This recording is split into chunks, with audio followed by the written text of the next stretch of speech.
एक राजा था जिसके पास 1 करोड़ रानियां थीं। हाँ, 1 करोड़।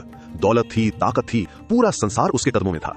पर उसके पास एक बेटा नहीं था, ना कोई वारिस, ना कोई जिसे वो अपना सिंहासन दे सके। ये है राजा चित्रकेतु की कहानी, जिसमें मौत ने वो सच्चाई दिखाई जो जिंदगी कभी नहीं दिखा पाई। चित्रकेतु का दर्द समझना मुश्किल है। 1 करोड़ रानियां थी महल में, पर किसी के गर्भ में संतान नहीं आई। राजा ने हर मंदिर में पूजा की, हर देवता से प्रार्थना की, पर भगवान ने जैसे कान ही बंद कर लिए थे।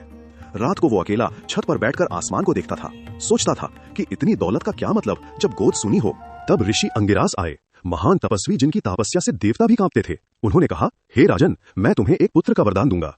विशेष यज्ञ की अग्नि में आहुतियां दें, मंत्रों से धरती कांपी और वरदान मिला कि जल्द एक पुत्र आएगा।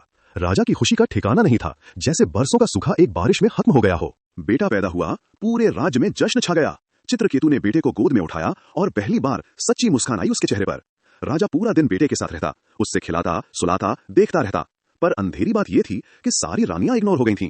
पहले राजा सबकी था, अब सिर्फ बेटे का। ये जलन धीरे धीरे जहर बन रही थी। फिर वो काली रात आई जिसने सब तबाह कर दिया। जलन में अंधी रानियां उन्हें चुपचाप बच्चे के दूध में जहर मिला दिया। सुबह जब राजा आया तो बच्चा ठंडा पड़ा था, नीला पड़ गया था चेहरा, सांसें रुक चुकी थीं। चित्रकेतु ने बच्चे को उठाया और ऐसी चीख मारी जो पूरे महल में गूंज गई। राजा जमीन पर गिरा, वो मरना चाहता था अपने बेटे के साथ। उस टूटे हुए राजा के पास तब नारद मुनि आए, हाथों में वीणा, आंखों में अनंत ज्ञान का प्रकाश। नारद ने कहा, हे राजन, रोना बंद करो, मैं तुम्हें सच्चाई दिखाता हूँ। उन्होंने अपनी दिव्य शक्ति से चमत्कार किया, मारे हुए बच्चे की आत्मा को वापस बुलाया। एक प्रकाश का गोला बना जो बच्चे के शरीर के ऊपर तैरने लगा। पूरे कमरे में दिव्य रोशनी फैल गई। फिर वो आत्मा बोली, और यूएस के शब्दों ने सब बदल दिया। बोली, राजन, तुम किसके लिए रो रहे हो? पिछले जन्म में मैं तुम्हारा पिता था, उससे पहले भाई, उससे पहले दुश्मन।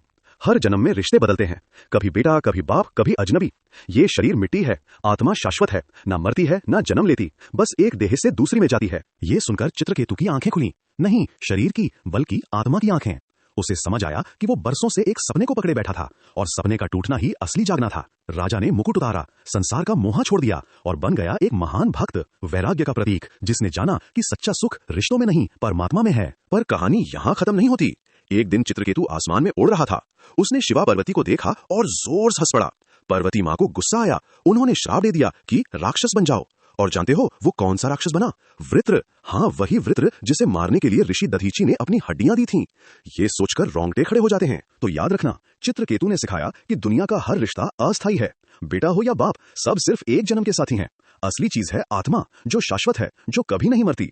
और सबसे बड़ी आयरनी, जिस चित्रकेतु ने वैराग्य पाया वो वृत्र बना और उस वृत्र को दधीची ने अपनी हड्डियों से मारा। सब्सक्राइब करो कथा सागर, शेयर करो ये अनोखी कहानी।